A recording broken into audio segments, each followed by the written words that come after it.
చంద్రబాబు నాయుడు గారు గొప్ప అవకాశాన్ని మీరు ఆల్రెడీ పోగొట్టుకున్నారు.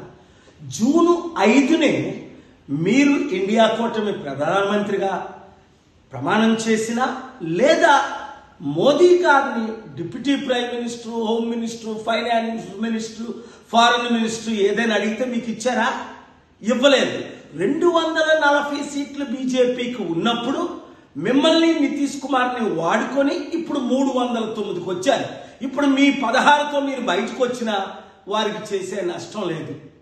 అప్పుడే నేను చెప్పాను, ముందు కండిషన్ ఆంధ్ర రాష్ట్రానికి స్పెషల్ స్టేటస్ ఇస్తానంటేనే నేను మీకు మద్దతు ఇస్తాను అని ప్రకటించమని. మీరు అవకాశాన్ని పోగొట్టుకున్నారు.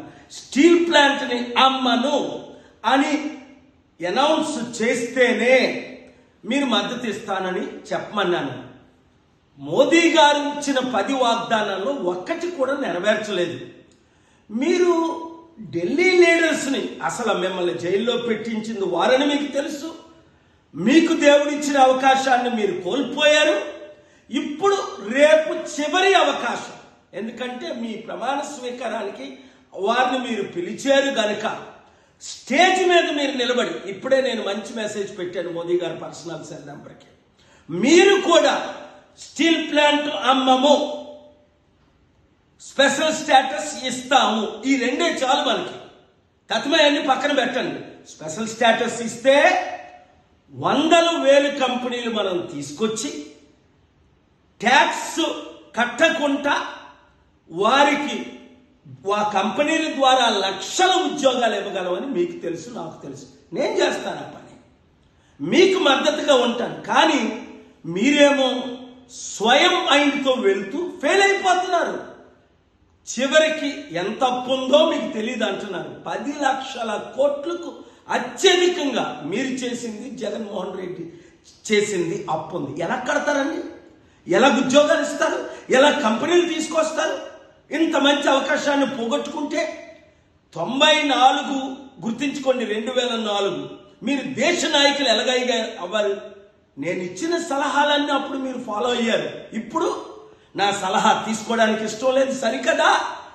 మీ బాలకృష్ణ అల్లుడిని గెలిపించడానికి నన్ను కూడా 6 లక్షల ఓట్లు నావి ఈవీఎం ట్యాంపరింగ్ చేసి ఇంత శత్రువుగా నన్ను ఎందుకు చూస్తున్నారు?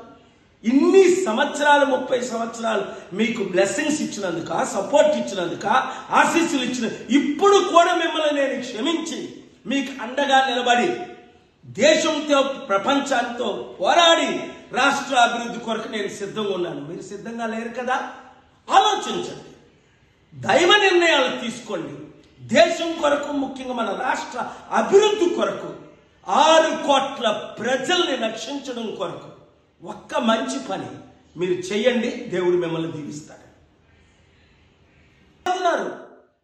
చివరికి ఎంత అప్పు ఉందో మీకు తెలియదు అంటున్నారు. 10 లక్షల కోట్లకు అత్యధికంగా మీరు చేసింది, జగన్మోహన్ రెడ్డి చేసింది అప్పు ఉంది. ఎలా కడతారండి? ఎలా ఉద్యోగాలు ఇస్తారు? ఎలా కంపెనీలు తీసుకొస్తారు? ఇంత మంచి అవకాశాన్ని పోగొట్టుకుంటే 94 గుర్తించుకోండి, 2004 మీరు దేశ నాయకులు ఎలాగైగా అవ్వాలి. నేను ఇచ్చిన సలహాలన్నీ అప్పుడు మీరు ఫాలో అయ్యారు. ఇప్పుడు నా సలహా తీసుకోవడానికి ఇష్టం లేదు సరికదా? మీ బాలకృష్ణ అల్లుడిని గెలిపించడానికి నన్ను కూడా 6 లక్షల ఓట్లు నావి ఈవీఎం ట్యాంపరింగ్ చేసి ఇంత శత్రువుగా నన్ను ఎందుకు చూస్తున్నారు? ఇన్ని సంవత్సరాలు, 30 సంవత్సరాలు మీకు బ్లెస్సింగ్స్ ఇచ్చినందుక, సపోర్ట్ ఇచ్చినందుక, ఆశీస్సులు ఇచ్చిన, ఇప్పుడు కూడా మిమ్మల్ని నేను క్షమించి మీకు అండగా నిలబడి దేశంతో ప్రపంచాంతో పోరాడి రాష్ట్ర అభివృద్ధి కొరకు నేను సిద్ధంగా ఉన్నాను. మీరు సిద్ధంగా లేరు కదా? ఆలోచించండి, దైవ నిర్ణయాలు తీసుకోండి. దేశం కొరకు, ముఖ్యంగా మన రాష్ట్ర అభివృద్ధి కొరకు, 6 కోట్ల ప్రజల్ని రక్షించడం కొరకు ఒక్క మంచి పని మీరు చేయండి. దేవుడు మిమ్మల్ని దీవిస్తాడు. చంద్రబాబు నాయుడు గారు గొప్ప అవకాశాన్ని మీరు ఆల్రెడీ పోగొట్టుకున్నారు. జూన్ 5నే మీరు ఇండియా కూటమి ప్రధానమంత్రిగా ప్రమాణం చేసినా లేదా మోదీ గారిని deputy prime minister, home minister, finance minister, foreign minister ఏదైనా అడిగితే మీకు ఇచ్చారా? ఇవ్వలేదు. 240 సీట్లు బీజేపీకి ఉన్నప్పుడు మిమ్మల్ని నితీష్ కుమార్ని వాడుకొని ఇప్పుడు 309కి వచ్చారు. ఇప్పుడు మీ 16తో మీరు బయటకు వచ్చినా వారికి చేసే నష్టం లేదు. అప్పుడే నేను చెప్పాను, ముందు కండిషన్ ఆంధ్ర రాష్ట్రానికి స్పెషల్ స్టేటస్ ఇస్తానంటేనే నేను మీకు మద్దతు ఇస్తాను అని ప్రకటించమని. మీరు అవకాశాన్ని పోగొట్టుకున్నారు. స్టీల్ ప్లాంట్ని అమ్మను అని అనౌన్స్ చేస్తేనే మీరు మద్దతు ఇస్తానని చెప్పమన్నాను. మోదీ గారు ఇచ్చిన 10 వాగ్దానాల్లో ఒక్కటి కూడా నెరవేర్చలేదు. మీరు ఢిల్లీ లీడర్స్ని, అసలు మిమ్మల్ని జైల్లో పెట్టించింది వారని మీకు తెలుసు. మీకు దేవుడిచ్చిన అవకాశాన్ని మీరు కోల్పోయారు. ఇప్పుడు రేపు చివరి అవకాశం, ఎందుకంటే మీ ప్రమాణ స్వీకారానికి వారిని మీరు పిలిచారు గనుక స్టేజ్ మీద మీరు నిలబడి, ఇప్పుడే నేను మంచి మెసేజ్ పెట్టాను మోదీ గారు పర్సనల్ సెల్ నెంబర్కి, మీరు కూడా స్టీల్ ప్లాంట్ అమ్మము, స్పెషల్ స్టేటస్ ఇస్తాము, ఈ రెండే చాలు మనకి. తత్మయాన్ని పక్కన పెట్టండి.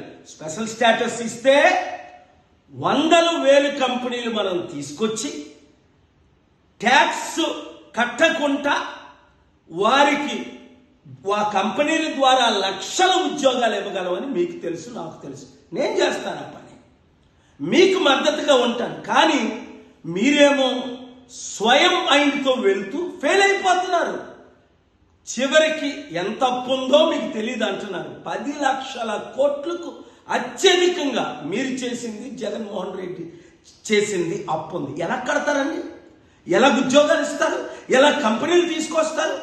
ఇంత మంచి అవకాశాన్ని పోగొట్టుకుంటే 94 గుర్తించుకోండి, 2004 మీరు దేశ నాయకులు ఎలాగైగా అవ్వాలి. నేను ఇచ్చిన సలహాలన్నీ అప్పుడు మీరు ఫాలో అయ్యారు. ఇప్పుడు నా సలహా తీసుకోవడానికి ఇష్టం లేదు సరికదా? మీ బాలకృష్ణ అల్లుడిని గెలిపించడానికి నన్ను కూడా 6 లక్షల ఓట్లు నావి ఈవీఎం ట్యాంపరింగ్ చేసి ఇంత శత్రువుగా నన్ను ఎందుకు చూస్తున్నారు? ఇన్ని సంవత్సరాలు, 30 సంవత్సరాలు మీకు బ్లెస్సింగ్స్ ఇచ్చినందుక, సపోర్ట్ ఇచ్చినందుక, ఆశీస్సులు ఇచ్చిన, ఇప్పుడు కూడా మిమ్మల్ని నేను క్షమించి మీకు అండగా నిలబడి దేశంతో ప్రపంచాంతో పోరాడి రాష్ట్ర అభివృద్ధి కొరకు నేను సిద్ధంగా ఉన్నాను. మీరు సిద్ధంగా లేరు కదా? ఆలోచించండి, దైవ నిర్ణయాలు తీసుకోండి. దేశం కొరకు, ముఖ్యంగా మన రాష్ట్ర అభివృద్ధి కొరకు, 6 కోట్ల ప్రజల్ని రక్షించడం కొరకు ఒక్క మంచి పని మీరు చేయండి. దేవుడు మిమ్మల్ని దీవిస్తాడు.